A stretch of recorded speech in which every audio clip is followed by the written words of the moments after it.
Assalamualaikum warahmatullahi wabarakatuh. Kembali berjumpa dengan saya Iwan Sain. Kali ini saya akan membahas tentang bagaimana fungsi daripada sistem saraf. Di part 1 telah kita jelaskan tentang bagaimana anatomi atau struktur dari sistem saraf, di mana sistem saraf pusat itu terdiri atas otak dan medula spinalis. Dan secara fisiologis, sistem saraf pusat itu berfungsi untuk yang pertama adalah interpretasi, yang kedua integrasi, yang ketiga koordinasi, dan inisiasi berbagai impuls saraf, dan dibungkus oleh selaput meningens.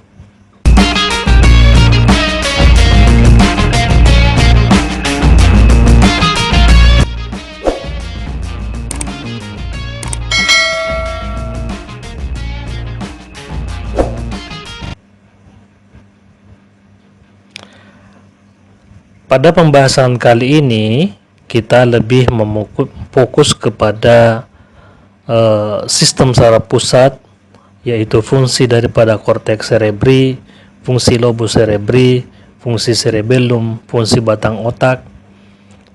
Kemudian kita akan bahas juga tentang sistem saraf tepi, yaitu fungsi saraf kranialis 1 dan 2 sampai 12 dan fungsi saraf spinal. Kemudian kita akan membahas juga tentang proses refleks. Korteks cerebri. Cerebrum mempunyai dua bagian belahan otak, yaitu otak besar belahan kiri yang berfungsi mengatur kegiatan organ tubuh bagian kanan. Otak besar belahan kanan yang berfungsi mengatur kegiatan organ tubuh bagian kiri. Jadi, ada suatu hal yang perlu Anda pahami, bahwa otak kanan itu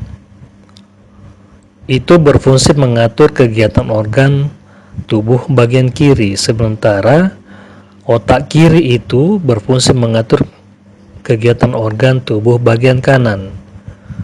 Jadi perlu diketahui, ketika ada kerusakan kepada otak kiri, maka yang mengalami dampak gangguan itu adalah organ tubuh sebelah kanan. Begitupun sebaliknya.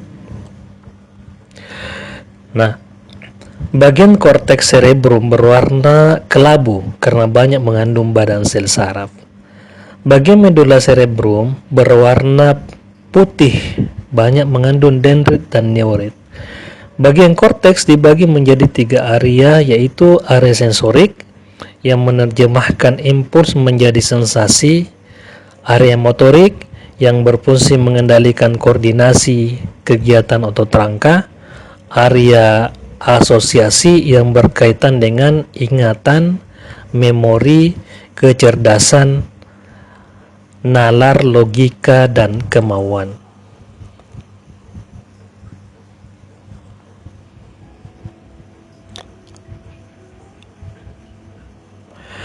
Fungsi korteks cerebri. Yang pertama, korteks motorik primer. Ini berfungsi mengontrol gerakan volunter otot dan tulang pada sisi tubuh kontralateral. Korteks sensorik primer ini berfungsi sebagai penerima sensasi umum dan penerima serabut saraf radiasi thalamikus yang membawa impuls sensoris dari kulit, otot, sendi, dan tendon di sisi kolateral. Kemudian korteks visual ini berfungsi untuk penglihatan. Ada korteks auditorik berfungsi sebagai pendengaran, dan ada area penghidu atau olfactory receptive area. Nah, ada area asosiasi untuk aktivitas mental yang tinggi, misalnya bicara, menulis, dan sebagainya. Nah, hubungan antara sensorik dan motorik. Kemudian ada yang namanya korpus callosum, di mana korpus inilah yang membelah dua hemisfer kiri dan kanan untuk otak. Di part 1 juga kita sudah jelaskan tentang lobus-lobus yang ada di otak. Lobus frontalis atau bagian depan ini berada pada bagian dahi, berfungsi sebagai pusat berpikir. Lobus temporalis atau bagian samping ini berada pada bagian pelipis sebagai pusat pendengaran dan berbahasa. Lobus occipitalis bagian belakang berada pada bagian belakang kepala sebagai pusat penglihatan, dan lobus parietalis bagian antara depan belakang berada pada bagian ubun-ubun sebagai pusat sentuhan dan gerakan. Jadi dari lobus-lobus ini, ketika ada terjadi kerusakan pada lobus tersebut atau jaringan saraf mengalami kerusakan pada lobus ini, maka tentu dampak yang ditimbulkan sesuai dengan apa fungsi daripada lobus-lobus tersebut.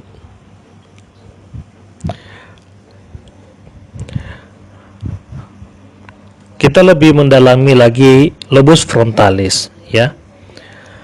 Jadi lobus frontalis adalah bagian yang paling depan dari korteks cerebri, berhubungan dengan penalaran, keterampilan motorik, kognisi tingkat yang lebih tinggi, dan bahasa ekspresif. Daerah ini menerima informasi dari berbagai lobus otak dan untuk melakukan gerakan tubuh. Nah, kerusakan pada lobus frontalis ini dapat menyebabkan perubahan dalam kebiasaan seksual, sosialisasi, dan perhatian, serta meningkatkan pengambilan risiko terlihat dalam mental, emosi, dan fungsi fisik bagian anterior depan atas.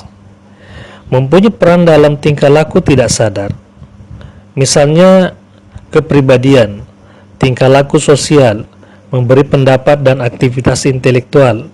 Bagian sentral posterior mengatur fungsi motorik. Nah, di lobus frontalis juga perlu Anda pahami, di situ ada namanya area Broca, di mana mengontrol bagaimana ekspresif bicara kita, mengontrol secara motorik bagaimana seseorang bisa berbicara, bisa mengucapkan jelas kata-kata. Nah, kalau terjadi kerusakan pada area Broca tersebut, maka yang bersangkutan tidak bisa mengucapkan suatu kata pun. Nah, lobus temporalis. Lobus ini adalah lobus otak yang terletak di bawah lobus frontalis dan lobus parietalis. Lobus ini juga merupakan lokasi dari korteks pendengaran primer yang penting untuk menafsirkan suara dan bahasa yang kita dengar. Jadi dia berfungsi sebagai understanding language, dia bisa mengerti bahasa. Ya, karena di sana ada yang namanya area Wernicke, di mana fungsinya adalah mengerti bahasa. Ada orang yang mampu mengucapkan kata-kata, tetapi ketika terjadi kerusakan pada area Wernicke-nya, maka dia hanya mampu mengucapkan kata, namun dia tidak paham apa yang diucapkannya, dan dia pun tidak paham apa yang diucapkan orang lain padanya. Ini tentunya kerusakannya terjadi pada area Wernicke, pada lobus temporalis. Nah, ada hipokampus juga terletak di lobus temporalis ini, sehingga bagian otak ini sangat terkait dengan pembentukan memori. Kerusakan pada lobus temporalis ini dapat menyebabkan masalah memori, persepsi bahasa, dan kemampuan bahasa. Menerima input dari 3 indera perasa, yaitu pendengaran, pengecap, penciuman, dan mempunyai peran dalam proses memori. Lobus occipitalis. Lobus ini bagian dari korteks cerebri yang terletak di belakang dan berhubungan dengan penafsiran rangsang visual. Korteks visual primer menerima dan menafsirkan informasi dari retina mata, terletak di lobus occipitalis. Kerusakan pada lobus ini dapat menyebabkan masalah penglihatan seperti kesulitan mengenali objek, ketidakmampuan untuk mengidentifikasi warna, kesulitan mengenali kata-kata. Berfungsi pada daerah visceral atau bagian dalam visual dan bagian luar, misalnya penglihatan, menerima informasi dan menafsirkan warna. Juga berperan dalam refleks visual untuk menentukan mata pada sebuah objek yang diam dan bergerak. Nah, lobus parietalis adalah bagian korteks cerebri yang terletak di tengah dan berhubungan dengan pengolahan informasi sensorik taktil seperti tekanan, sentuhan, dan rasa sakit. Sebagian dari otak yang dikenal sebagai korteks somatosensoris terletak di lobus ini dan sangat penting untuk pengolahan panca indera. Nah, kerusakan pada lobus parietalis ini dapat menyebabkan masalah dalam memori verbal. Bisa menyebabkan gangguan kemampuan visual dalam masalah bahasa, menerjemahkan input sensorik, sensasi yang dirasakan pada suatu sisi bagian tubuh yang diterjemahkan melalui lobus parietalis sebagai bagian lateral. Rasa yang diterima adalah nyeri, temperatur, sentuhan, tekanan, dan proprioception. Lobus parietal juga menerjemahkan input sensorik, stereognosis, dan juga berfungsi sebagai pengembangan gambaran diri. Fungsi daripada struktur cerebrum ya. Secara garis besar, struktur otak besar terbagi menjadi korteks cerebri dan struktur-struktur subkortikal. Struktur kortikal cerebri atau struktur korteks cerebri. Korteks sensoris berfungsi untuk mengenal, interpretasi impuls sensori yang diterima, hingga manusia dapat merasakan, menyadari adanya suatu sensasi rasa atau indera tertentu. Korteks sensoris juga menyimpan data memori sebagai hasil rangsang sensoris selama manusia itu hidup. Nah, untuk struktur subkortikal ada basal ganglia, ada sistem limbik, dan ada hipofisis.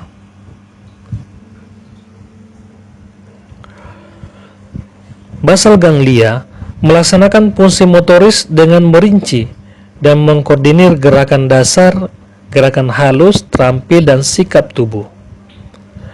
Nah, bila mana terjadi gangguan pada basal ganglia, ini bisa menyebabkan kondisi penyakit yang disebut penyakit Parkinson atau paralisis agitans, di mana penyakit Parkinson ini itu disebabkan karena dia mengalami kekurangan dopamin, lack of dopamine, di mana lack of dopamine ini terjadi kerusakan pada basal ganglia. Kemudian ada yang namanya sistem limbik. Sistem limbik ini berperan dalam fungsi penghidu, perilaku makan, dan bersama hipotalamus berfungsi dalam perilaku seksual, emosi, takut dan marah, serta motivasi. Jadi status emosi kita itu diatur di sistem limbik, ya, adanya di kepala kita ya. Kadang-kadang ketika kita merasa sedih, kita selalu mengurut dada, padahal sebenarnya ketika kesedihan itu datang atau kegembiraan itu datang, maka sebenarnya pengaturannya ada di sistem limbik kita yang ada di hipotalamus.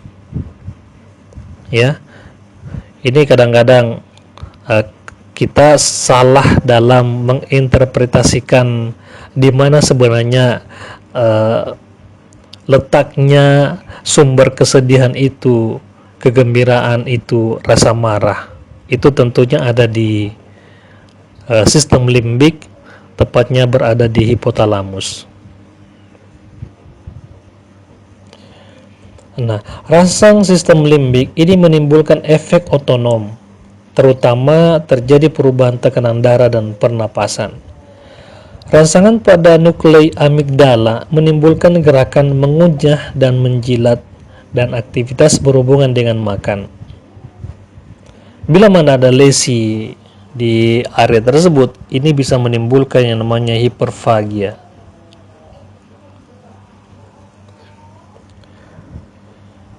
Hipofisis.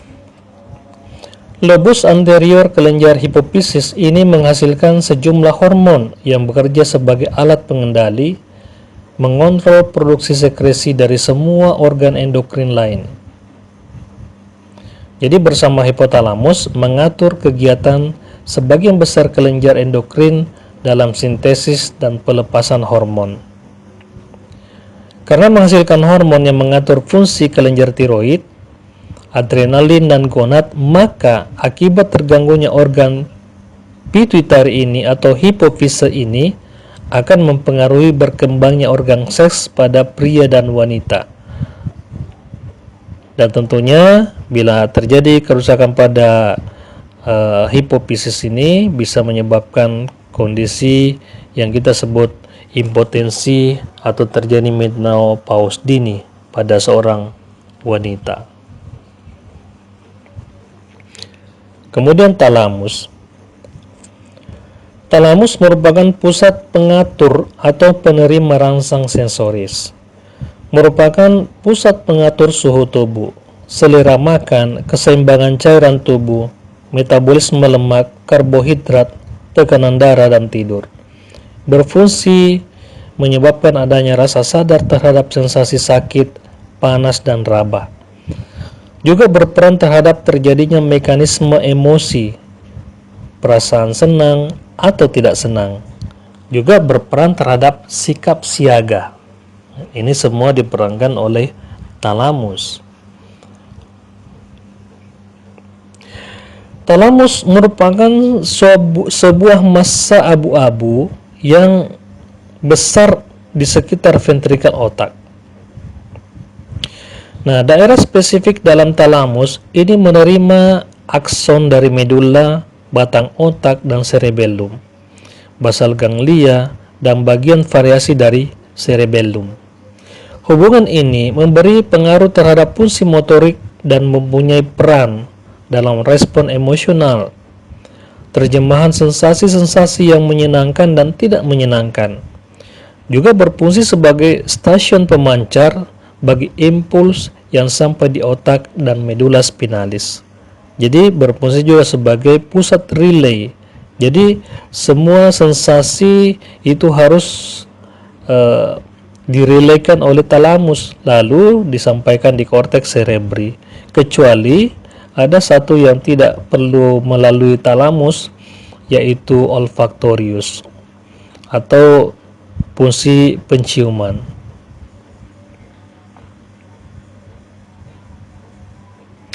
Nah, fungsi talamus yang lain mengatur suhu dan kandungan air dalam darah, mengkoordinasi aktivitas yang terkait dengan emosi.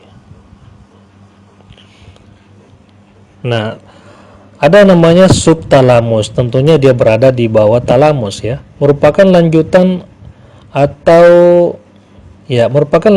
tegmentum mesencephalon, mengandung nukleus ruber dan substansia nigra, berfungsi sebagai stasiun antara corpus striatum dan susunan ekstrapiramidal. Ada juga namanya epitalamus.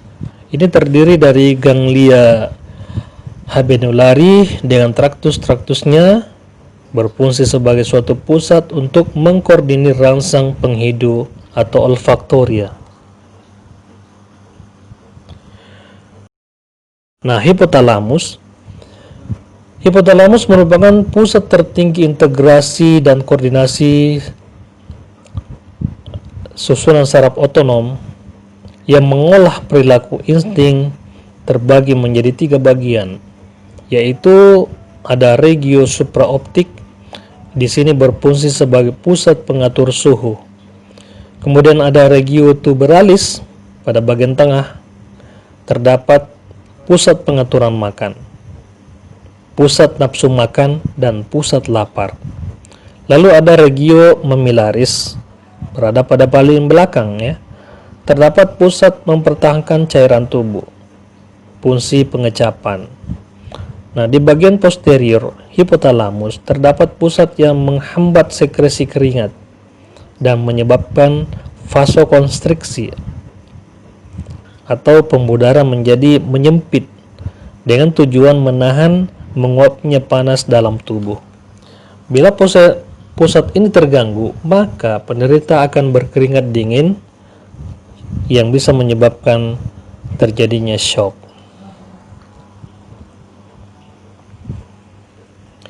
Hipotalamus juga merupakan bagian terkecil, bagian kecil tetapi sangat penting di jaringan otak.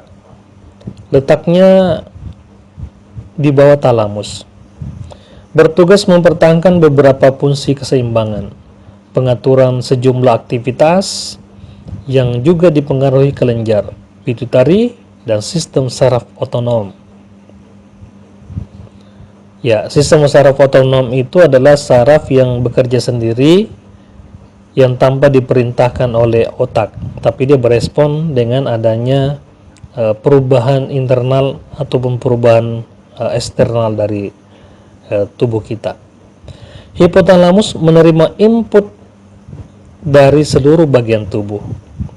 Pengaruh hipotalamus di dalam aktivitas sistem saraf otonom termasuk pengaturan denyut jantung, tekanan darah, dan temperatur tubuh. Juga mengatur nafsu makan, mempengaruhi fungsi genital dan aktivitas seksual. Juga hipotalamus ini berfungsi sebagai pusat pengaturan suhu tubuh, selera makan dan keseimbangan cairan tubuh, rasa lapar, seksualitas, watak, tingkah laku, dan emosi. Dan hipotalamus juga mengontrol kelenjar pituitari. Perlu dipahami juga ya, bahwa hipotalamus itu selain dia sebagai sistem saraf, juga dikatakan sebagai sistem endokrin, karena dia menghasilkan banyak hormon. Biasanya hormon yang dihasilkan di hipotalamus ini itu berfungsi sebagai hormon yang sifatnya releasing atau meningkatkan atau menggiatkan hormon lain, atau dia bersifat inhibiting, menghambat sekresi daripada hormon lain. Nah, sasarannya biasanya adalah hipofisis anterior. Kemudian batang otak. Batang otak merupakan bagian otak sebelah bawah yang berhubungan dengan sumsum tulang belakang, sebagai unit untuk menghantarkan saluran impuls yang disampaikan ke dan dari saluran cerebri dan lajur di bagian otak tengah. Batang otak berfungsi mengontrol berbagai proses penting bagi kehidupan, seperti bernapas, denyut jantung, mencerna makanan, dan membuang kotoran. Dan batang otak ini juga merupakan tempat berbagai macam pusat vital, seperti pernapasan, pusat vasomotor, pusat pengatur kegiatan jantung, pusat muntah, bersin, dan batuk.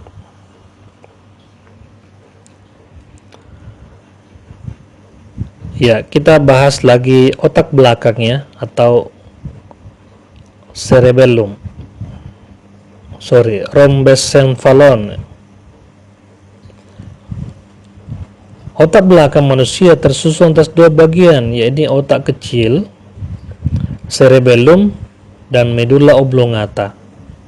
Cerebellum adalah bagian yang berkerut di bagian belakang otak dan terdiri atas 2 belahan yang berliku-liku sangat dalam, berfungsi sebagai pusat keseimbangan dalam tubuh, koordinasi, motorik, gerakan otot, dan memantau kedudukan posisi tubuh.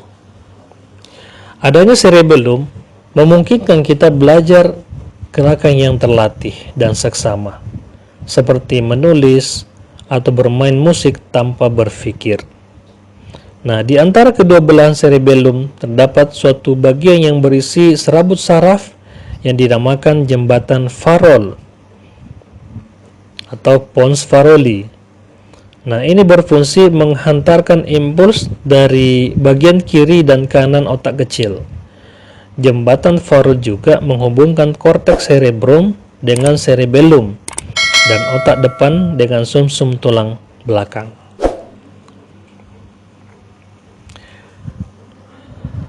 Cerebellum umumnya memiliki fungsi yang pertama mengatur sikap dan aktivitas sikap badan. Ya, jadi dia mengkoordinasikan gerakan-gerakan otot sehingga gerakan dapat terlaksana dengan sempurna. Nah, cedera unilateral pada cerebellum dapat mengakibatkan pertama gangguan pada sikap dan tonus otot. Lalu terjadi gerakan yang sangat tidak terkoordinasi, cara bicara yang lambat, semua gerakan sadar dan anggota badan jadi lemah, jalan terombang-ambing dan cenderung jatuh ke sisi badan yang cedera. Ya, itulah yang bisa terjadi ketika ada kerusakan pada cerebellum atau otak kecil. Fungsi cerebellum ini mengatur dan mengkoordinir aktivitas otot skeletal dan mempertahankan postur dan kekuatan otot. Cerebellum juga berfungsi dalam petunjuk-petunjuk penglihatan, koordinasi gerak tubuh dan keseimbangan, berfungsi sebagai pusat pengatur koordinasi gerakan yang disadari, pusat pengatur keseimbangan tubuh, pusat pengatur posisi tubuh. Cerebellum merupakan bagian otak yang terletak di bagian belakang otak besar. Cerebellum memiliki dua bagian belahan, yaitu belahan cerebellum bagian kiri dan belahan cerebellum bagian kanan, yang dihubungkan dengan jembatan Faroli yang berfungsi untuk menghantarkan impuls dari otot-otot belahan kiri dan kanan. Nah, kita akan bahas medula oblongata. Medula oblongata terletak di antara bagian otak dengan sumsum tulang belakang. Terletak langsung setelah otak di depan cerebellum berhubungan dengan medula spinalis. Ya, jadi dia merupakan bagian terbawah dari otak sebenarnya sebelum masuk ke medula spinalis. Susunan korteksnya terdiri dari neurit dan dendrit dengan warna putih, ya, atau istilah ini kita kenal dengan nama white matter. Dan bagian medula terdiri dari badan sel saraf dengan warna kelabu, atau juga bisa kita kenal dengan nama gray matter. Nah, medula oblongata ini berfungsi sebagai pusat pengaturan ritme respirasi, ya, gerakan pernapasan, denyut jantung, penyempitan dan pelebaran pembuluh darah.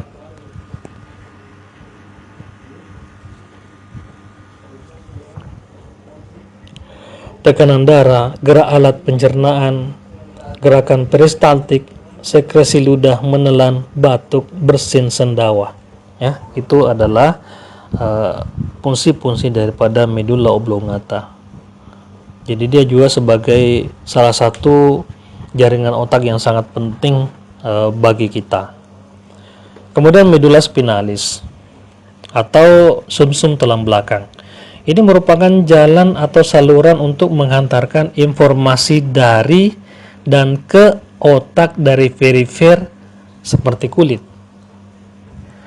Tempat jalannya refleks medula spinalis berisi badan putih yang mengandung serabut-serabut mielin yang menghantarkan informasi ascendens dan descendens.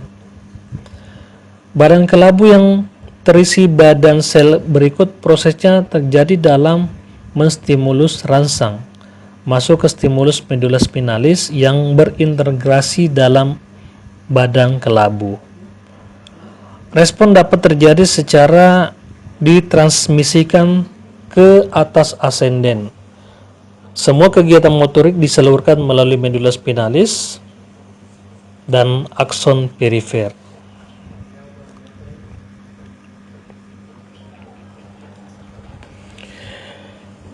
Sumsum tulang belakang kita ini memiliki fungsi yang penting dalam tubuh.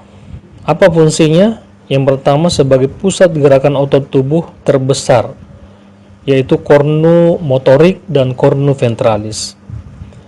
Mengurus kegiatan refleks spinalis dan refleks lutut. Menghantarkan rangsangan koordinasi otot dan sendi menuju cerebellum. Mengadakan komunikasi antara otak dengan semua bagian tubuh. Menghubungkan impuls dari saraf sensorik ke otak dan sebaliknya. Juga menghubungkan impuls dari otak ke saraf motorik dan memungkinkan menjadi jalur terpendek pada gerak refleks. Ya, jadi gerakan refleks itu hanya sampai pada medula spinalis, dia tidak sampai ke otak. Jadi dia tetap sebenarnya melibatkan otak, tapi otak tidak memberikan respon untuk memberikan perintah untuk melakukan suatu kegiatan pada efektor ketika terjadi refleks. Tetapi bila mana ada stimulus, maka stimulus itu hanya sampai pada medula spinalis lalu kembali pada efektor yang menyebabkan suatu gerakan.